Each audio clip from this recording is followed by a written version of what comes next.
तो बात करेंगे हम एक और टॉपिक रिलेटिविटी थ्योरी की। इसमें मास निकालना है हमें। हम आपको पता है कि मास जब कोई ऑब्जेक्ट मूव करती है तब मास उसका बढ़ता है।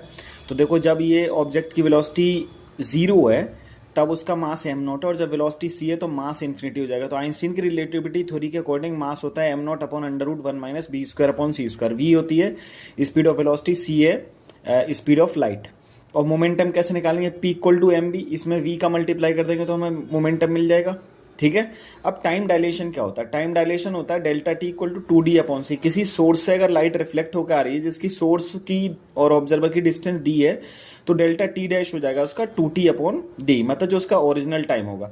अगर हमें उसकी वेलोसिटी पे टाइम निकालना है तो कितना हो जाएगा? T dash upon under root v square minus v square. Time dilation मतलब टाइम डिले होगा इसमें। मूविंग क्लॉक हमेशा स्लोअर रन करती है than rest by factor this. Moving clock slow run करेगी दिस फैक्टर से। अब बात करते हैं हम लेंथ कॉन्ट्रैक्शन की। जब कोई ऑब्जेक्ट चलती है जिसकी लेंथ एल नॉट है रोड, तो उसकी लेंथ क्या हो जाएगी? कम हो जाएगी, एल नॉट सॉरी बढ़ जाएगी है ना। तो एल नॉट कितना होगा? वी नॉट, ये हो जाएगा l v not. L equal to l not under root one minus b square upon c square. अगर वी और सी बराबर हो जाएंगे तो लेंथ हो जाएगा जीरो। मतलब जब कोई ऑब्जेक्ट चलेगी तो इसकी वेलोसिटी लेंथ हो जाएगी कम। ठीक है। एनर्जी निकालना होगा तो m not upon under root v square upon one minus v square upon c square. Einstein का इक्वेशन एनर्जी एंड मोमेंटम का रिलेशन होता है, इसको डिराक इक्वेशन भी बोलते हैं। E square equal to m naught c, m naught square c की power four plus p square c square. P क्या है पर मोमेंटम, सी क्या है स्पीड ऑफ लाइट।